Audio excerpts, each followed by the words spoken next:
കൊണ്ട് സഹിക്കാൻ പറ്റാത്ത സമയങ്ങളാണല്ലേ ഇനി വരുന്നത്. ഇപ്പോഴും അതെ കേട്ടോ, എത്ര നാരങ്ങ വെള്ളം കുടിച്ചാലും മതി വരില്ല. അപ്പം നമ്മൾ കുറച്ച് നാരങ്ങ കൊണ്ട് വളരെ അധികം നമുക്ക് കൂടുതൽ ഉണ്ടാക്കി ഇതുപോലെ പൗഡർ ഉണ്ടാക്കി വെച്ച് കഴിഞ്ഞാൽ വളരെ എളുപ്പത്തിൽ ഒന്ന് വെള്ളത്തിൽ ഇട്ടാൽ മതി അലിഞ്ഞു പോകുന്ന ഒരു പൊടി.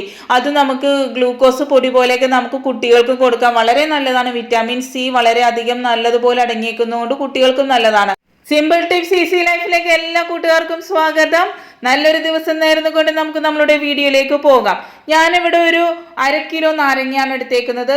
വളരെ കുറവ് നീരുള്ളത് കൊണ്ടാണ് അത്രയും എടുത്തേക്കുന്നത് കേട്ടോ. അല്ലെങ്കിൽ ഒരു 10-15 നാരങ്ങ മതി.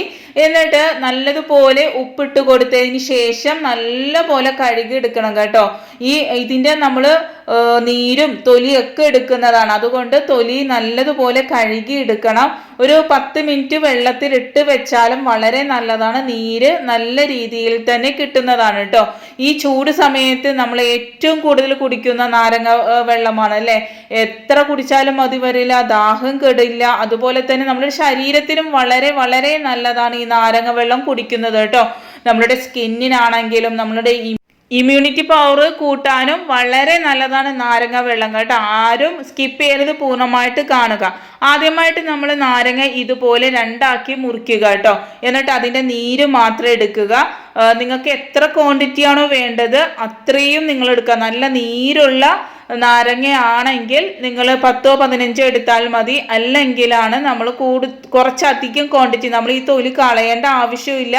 വളരെ വളരെ യൂസ്ഫുൾ ആയിട്ടുള്ള ഒരു കാര്യത്തിന് നമുക്ക് ഉപയോഗിക്കാനായിട്ട് സാധിക്കും. നമ്മൾ കടകളിൽ നിന്നൊക്കെ മേടിച്ച് കുടിക്കുന്ന സർബത്തില്ലേ, അതിൻ്റെ ആ ഒരു എന്താ പറയുക, ആ ഒരു നെറുനണ്ടി അത് വേണമെങ്കിൽ അത് ഇട്ട് കൊടുക്കുക കേട്ടോ. അതൊന്ന് ഡ്രൈ ആയിട്ട് പൊടിച്ചതിന് ശേഷം, അല്ലെങ്കിൽ നിങ്ങൾക്ക് ജിഞ്ചറാണ് ഇഷ്ടം, അല്ലെങ്കിൽ പുതിനയാണ് ഇഷ്ടമെങ്കിൽ, മിൻ്റാണ് ഇഷ്ടമെങ്കിൽ, ഇവയെല്ലാം നമുക്ക് ഡ്രൈ ആയിട്ട് നമുക്ക് ഈ ഒരു ഇതിൽ പൗഡറിൽ ഉപയോഗിക്കാൻ സാധിക്കും കേട്ടോ. നമ്മളിവിടെ ഒരു ഫ്ലേവർ ഇഷ്ടമല്ല, തനി നാരങ്ങ വെള്ളമാണ് ഇഷ്ടം. അതുകൊണ്ട് തന്നെ ഞാൻ ഇവയൊന്നും ചേർക്കുന്നില്ല കേട്ടോ. അങ്ങനെ നിങ്ങൾക്ക് ഇഷ്ടമാണെങ്കിൽ മാത്രം നിങ്ങൾ അത് ചേർത്താൽ മതി. ഇത് നല്ല രീതിയിൽ പിഴിഞ്ഞെടുത്തിട്ടുണ്ട്. അപ്പോൾ നമ്മൾ തോട് മാറ്റി വെച്ചിട്ടുണ്ട്. നമ്മളുടെ നാരങ്ങ വെള്ളം ഇതിൽ ഒരു നല്ല പരന്ന പാത്രത്തിൽ, ഒരിക്കലും സ്റ്റീൽ പാത്രം ഉപയോഗിക്കരുത് കേട്ടോ. എനിക്ക് അതൊരു മിസ്റ്റേക്ക് പറ്റി. നമ്മൾ ഇതിൽ ഉപ്പാണ് ഇട്ട് കൊടുക്കുന്നത് കേട്ടോ. ആദ്യം 2 ടേബിൾ സ്പൂൺ ഉപ്പിട്ട് കൊടുത്തതിന് ശേഷം നല്ലതുപോലെ മിക്സ് ചെയ്യണം കേട്ടോ. നമ്മൾ ഉപ്പായതുകൊണ്ട് തന്നെ സ്റ്റീൽ പാത്രത്തിൽ ഒരു കറ പോലെ വരും. അപ്പോൾ അതുകൊണ്ട് നിങ്ങൾ ഗ്ലാസിൻ്റെ പാത്രമോ ഫൈബറിൻ്റെ പാത്രമോ ഉപയോഗിക്കാവുള്ളൂ ആയിരിക്കണം എന്ന് മാത്രം. ഇത് നല്ലതുപോലെ മിക്സ് ചെയ്തതിന് ശേഷം, ഇപ്പോൾ 1/4 ഗ്ലാസ് നാരങ്ങ വെള്ളത്തിനാണെങ്കിൽ നമ്മൾ 1 ഗ്ലാസ് ഉപ്പിട്ട് കൊടുക്കണം. ആ കണക്ക് മെഷർമെൻറ്റ് കറക്റ്റ് ആയിരിക്കണം കേട്ടോ. 3 ഇരട്ടി ഉപ്പാണ് നമ്മൾ ഇവിടെ ഇട്ട് കൊടുക്കുന്നത്. 1/4 ഗ്ലാസ്സിന് 1 ഗ്ലാസ് ഉപ്പ്. അതിനുശേഷം നമ്മളൊന്ന് എന്താണ് പറയുക, ഒന്ന് ജസ്റ്റ് റെസ്റ്റ് ചെയ്യാൻ വെക്കുമ്പോഴത്തേക്കും ഇതുപോലെ ആകും. അപ്പോൾ അത് നമ്മൾ മാറ്റി വെച്ചിട്ടുണ്ട്. അടുത്തതായിട്ട് വലിയ പരന്ന ഒരു സ്റ്റീൽ പാത്രം, ഇതിന് സ്റ്റീൽ പാത്രം ഉപയോഗിച്ചാൽ യാതൊരു കുഴപ്പമില്ല. അതിലേക്ക് നമ്മൾ കുറച്ച് നാരങ്ങ വെള്ളം ഒഴിച്ചു കൊടുത്തതിന് ശേഷം കുറച്ച് പഞ്ചസാര ഇട്ട് കൊടുക്കുന്നുണ്ട് കേട്ടോ. അളവൊക്കെ ഞാൻ പറഞ്ഞു തരാം. അതിനുശേഷം നമ്മൾ നല്ലതുപോലെ മിക്സ് ചെയ്തതിന് ശേഷം, നേരത്തെ പോലെ മിക്സ് ചെയ്തതിന് ശേഷം അതിലേക്ക് പഞ്ചസാര ഇട്ട് കൊടുത്ത് ഒരിക്കലും ഇളക്കരുത് കേട്ടോ. ഇളക്കാതെ നമ്മൾ എടുത്ത് വെക്കുക. ഫാൻ്റെ അടിയിൽ ഒരു ദിവസം മൊത്തം ഇത് ഇങ്ങനെ തന്നെ വെക്കുക. അനക്കൊന്നും ചെയ്യരുത്. അപ്പോൾ പിറ്റേ ദിവസം ഇതുപോലെ നമുക്ക് കിട്ടും. കണ്ട, നല്ല കട്ടിയായിട്ട് കിട്ടിയിട്ടുണ്ട്. നമ്മൾ വെയിലത്ത് വെക്കേണ്ട യാതൊരു കാര്യമില്ല. വെയിലത്ത് വെച്ചാൽ അത്ര പെർഫെക്റ്റ് ആയിട്ട് നമുക്ക് കിട്ടില്ല കേട്ടോ. ഇങ്ങനെ ചെയ്യുമ്പോഴാണ് നല്ല പെർഫെക്റ്റ് ആയിട്ട് നമുക്ക് കിട്ടുന്നത് കേട്ടോ.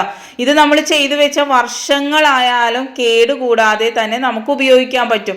നമ്മളിപ്പോൾ പുറത്തു പോവുകയാണെങ്കിൽ ഇതൊരു ടിന്നിലെടുത്തു കഴിഞ്ഞാൽ നമുക്ക് തോന്നുമ്പോൾ നമുക്ക് 1 ഗ്ലാസ് വെള്ളം എടുത്താൽ പെട്ടെന്ന് ഇട്ട് കഴിഞ്ഞാൽ ഇളക്ക പോലും വേണ്ട, ആ പൊടി അലിഞ്ഞു പോകും. അത്ര നല്ല ഇതായിട്ട് കിട്ടും. ഇത് നമ്മൾ ഇനി ഒരു 3 ദിവസം കൂടി വെക്കുന്നുണ്ട് കേട്ടോ. അപ്പോൾ നമ്മൾ ഈ ഒരു നമ്മൾ ആ പിഴിഞ്ഞ തൊലിയിൽ അത് കളയേണ്ട യാതൊരു കാര്യമില്ല. ഒരു പാൻ എടുക്കുക, അത് ചൂടായതിന് ശേഷം നല്ലെണ്ണ ഒഴിച്ചു കൊടുക്കുക. വളരെ കുറച്ച് നല്ലെണ്ണ മാത്രം ഞാൻ ഇടുന്നുള്ളൂ. അതിലേക്ക് കുറച്ച് വെളുത്തുള്ളി അരിഞ്ഞതും പച്ചമുളക് അരിഞ്ഞതും ഇട്ട് കൊടുത്ത് നല്ലതുപോലെ മിക്സ് ചെയ്യുക കേട്ടോ. വളരെ കുറവ് എണ്ണ ഉപയോഗിക്കുന്നതാണ് നമ്മളുടെ ഹെൽത്ത് നല്ലത് അതാണ് കേട്ടോ. അപ്പം നമ്മൾ അത് ഒന്ന് നല്ലതുപോലെ ഒന്ന് വഴറ്റിയതിന് ശേഷം നമ്മൾ അച്ചാർ പൊടി ഇട്ട് കൊടുക്കുക. അതിനുശേഷം നിങ്ങൾ മിക്സ് ചെയ്തെടുക്കുക. അച്ചാർ പൊടി ഇല്ലെങ്കിൽ കായപ്പൊടിയും നമ്മളുടെ ഉലുവപ്പൊടിയും മുളക് പൊടിയും കൂടെ മിക്സ് ചെയ്ത് ഇട്ട് കൊടുത്താലും മതി. അതിലേക്ക് കുറച്ച് ഈന്തപ്പഴം, കുറേ അധികം ഒന്നുമില്ല, കുറച്ച് ഈന്തപ്പഴം ഇട്ട് കൊടുത്തിട്ടുണ്ട്. എന്നിട്ട് നമ്മൾ പിഴിഞ്ഞ നാരങ്ങ കൂടി ഇതിലേക്ക് ചേർത്ത് കൊടുക്കുന്നുണ്ട്. ഈന്തപ്പഴം ഇല്ലെങ്കിൽ നിങ്ങൾ 1-2 ടേബിൾ സ്പൂൺ പഞ്ചസാര ഇട്ട് കൊടുത്താലും മതി കേട്ടോ. ഈന്തപ്പഴം ഉണ്ടാകുമ്പോൾ ഒന്നുകൂടെ അതിൻ്റെ ടേസ്റ്റ് കൂടും. പക്ഷെ ഈന്തപ്പഴം ഇല്ലെന്ന് വിചാരിച്ച് വിഷമിക്കേണ്ട കാര്യമില്ല. ഇനി വിനാഗിരിയാണ് കേട്ടോ വേണ്ടത്. വളരെ കുറഞ്ഞ അളവിൽ മാത്രം വിനാഗിരി ചേർക്കുന്നുള്ളൂ. അതാണ് ഹെൽത്തിന് വളരെ നല്ലത്. പിന്നെ നമ്മളൊരു ഗ്ലാസ് വെള്ളമാണ് ഇതിലേക്ക് ഒഴിച്ചു കൊടുക്കുന്നത്. തിളപ്പിച്ചാറിയ വെള്ളമാണ് ഇതിലേക്ക് ഒഴിച്ചു കൊടുക്കേണ്ടത്. പച്ചവെള്ളം ഒന്നും ഒഴിച്ചു കൊടുക്കരുത്, പെട്ടെന്ന് ചീത്തായി പോകും അച്ചാറ്. അപ്പൊ നമ്മൾ അതിലേക്ക് പിന്നെ വേണ്ടത് നമ്മൾ ഉപ്പ്. ഇവ ഒന്ന് നല്ലതുപോലെ മിക്സ് ചെയ്തതിന് ശേഷം ഒരു 2 മിനിറ്റ് അടച്ചു വെക്കുക. നമ്മൾ ആവിയിൽ വേവിച്ചെടുക്കുന്ന നമ്മളുടെ നാരങ്ങ ആണെങ്കിൽ ഇങ്ങനെ വേവിക്കേണ്ട കാര്യമൊന്നുമില്ല, പെട്ടെന്ന് മിക്സ് ചെയ്തെടുത്താൽ മതി. വേവിക്കാത്തത് കൊണ്ട് 2 മിനിറ്റ് അടച്ച് വെച്ച് വേവിക്കുക. അതിനുശേഷം 2 മിനിറ്റ് വെച്ചാൽ മതി കേട്ടോ. അതിനുശേഷം നമ്മളൊരു ബോട്ടിലാക്കി വെക്കുക. കിടിലൻ അച്ചാറാണ്, ഒന്ന് ചെയ്ത് നോക്കാം കേട്ടോ. അടുത്തതായിട്ട് നമ്മൾ 3 ദിവസം ഫാൻ്റെ അടിയിൽ വെച്ചത്. ഫുൾ ടൈം ഫാൻ്റെ അടിയിലൊന്നും വെക്കണ്ട, ഓപ്പൺ ആയിട്ട് വെക്കുക. രാത്രിയാകുമ്പോൾ ഒന്ന് മൂടി വെച്ചാൽ മതി കേട്ടോ. നല്ല കട്ടിയായിട്ട് നമുക്ക് ആ ഒരു പഞ്ചസാര കിട്ടിയിട്ടുണ്ട്. വളരെ എളുപ്പത്തിൽ നമ്മൾ ആ ഒന്ന് മിക്സ് ചെയ്ത് വെക്കുക, ഓപ്പൺ ആക്കി ഇങ്ങനെ വെക്കുക. രാത്രി ഒന്ന് മൂടി വെച്ചാൽ നല്ല അടിപൊളി സർബത്ത് പൊടിയാണ് കേട്ടോ കിട്ടുന്നത്. വളരെ ടേസ്റ്റിയാണ്. അതുപോലെ തന്നെ നമുക്ക് കടകളിൽ നിന്നും വാങ്ങുന്നതിൽ പല കെമിക്കൽസും ചേർത്തിട്ട് നമുക്ക് തരുന്നത്. ഇത് നാച്ചുറലി നല്ല സൂപ്പർ ആയിട്ടുണ്ട്. ഞാൻ പറഞ്ഞ പോലെ പുതിനയൊക്കെ നിങ്ങൾക്ക് ഇഷ്ടമാണ്, ഇഞ്ചി ഇഷ്ടമാണ് എങ്കിൽ നിങ്ങൾ ഇതൊന്ന് ഉണക്കണ സമയത്ത് ചീകി അതിൻ്റെ ഒപ്പം ഇട്ടാൽ മതി. അതും ഉണങ്ങിക്കിട്ടും. വളരെ ടേസ്റ്റിയായി വളരെ ഹെൽത്തി ആയിട്ടുള്ള ഒരു നാരങ്ങ വെള്ളം നമുക്ക് വീട്ടിൽ തന്നെ മിനിറ്റുകൾ കൊണ്ട് ഉണ്ടാക്കാം കേട്ടോ. ഇളക്കാതെ തന്നെ നല്ല ടേസ്റ്റി ആയിട്ട് കിട്ടും. കുട്ടികൾക്കും ഞാൻ പറഞ്ഞ പോലെ കുറച്ച് പൗഡറൊക്കെ ഒരു ദിവസത്തിൽ ഒരു 1/4 ടീസ്പൂണൊക്കെ കൊടുത്താൽ അവർക്ക് വിറ്റാമിൻ സി വളരെ നല്ല രീതിയിൽ കിട്ടും. നാരങ്ങ വെള്ളം അവർ കുടിക്കണം എന്നൊന്നുമില്ല. അപ്പോൾ ഈ ഒരു പൊടി ഒന്ന് വായിലിട്ട് കൊടുത്തു കഴിഞ്ഞാൽ അവരത് കഴിക്കുകയും ചെയ്യും, അവർക്ക് അതിൻ്റെ വിറ്റാമിൻ കിട്ടുകയും ചെയ്യും കേട്ടോ. എന്നിട്ട് നമുക്കൊരു ബോട്ടിലിൽ ഇത് എത്ര വർഷം വേണമെങ്കിലും സൂക്ഷിച്ചെടുത്ത് വയ്ക്കാം, യാതൊരു കംപ്ലൈൻറ്റും ഉണ്ടാവില്ല. അടുത്തതായിട്ട് നമ്മളുടെ പഞ്ചസാര പോലെ തന്നെ നമ്മളുടെ ഉപ്പ് നമ്മൾ ഉണക്കാൻ വെച്ചിട്ടുണ്ടായിരുന്നു അല്ലേ. ഉപ്പ് ഒരു 5-6 ദിവസമെങ്കിലും നമ്മൾ വെക്കണം കേട്ടോ. ഇതിപ്പോൾ ഞാൻ 3 ദിവസം വെച്ചിട്ടുള്ളൂ നിങ്ങൾക്ക് കാണിക്കാൻ വേണ്ടി. ഒരു 5-6 ദിവസം വെച്ചതിന് നല്ല ഡ്രൈ ആയിട്ട് കിട്ടും. ഞാൻ ചെയ്യാറുള്ളതാണ്. അപ്പം ഡ്രൈ ആയിട്ട് കിട്ടാനായിട്ടാണെങ്കിൽ നിങ്ങൾ 5-6 ദിവസം വെക്കുക കേട്ടോ. ഇതും അതുപോലെ തന്നെ മിക്സിയിൽ ഒന്ന് അടിച്ചെടുത്താൽ നല്ല പൊടിയായിട്ട് കിട്ടും കേട്ടോ. നിങ്ങൾ ഈ ഒരു ഉപ്പ് ഉണ്ടാക്കി വെക്കുന്നത് എന്തിനാണെന്ന് ചിന്തിക്കും. നിങ്ങൾ ഒരു പ്രാവശ്യമെങ്കിലും മീൻ പൊരിക്കുമ്പോഴും ഇറച്ചി ഫ്രൈ ചെയ്യുമ്പോഴും ഒക്കെ നിങ്ങൾ ഇതൊന്ന് ഈ ഒരു പൗഡർ ഒന്ന് ചിക്കൻ ഫ്രൈ ചെയ്ത് നോക്കിയാൽ നിങ്ങൾ പിന്നെ ഇതിങ്ങനെ ചെയ്യുകയുള്ളൂ. അത്ര ടേസ്റ്റിയാണ്, അത്ര ഹെൽത്തിന് യാതൊരു പ്രോബ്ലം ഉണ്ടാവില്ല കേട്ടോ. പഞ്ചസാര ഉപയോഗിക്കാൻ സാധിക്കാത്തവർക്ക് ഉപ്പ് നാരങ്ങ വെള്ളവും ഉണ്ടാക്കി നോക്കാം.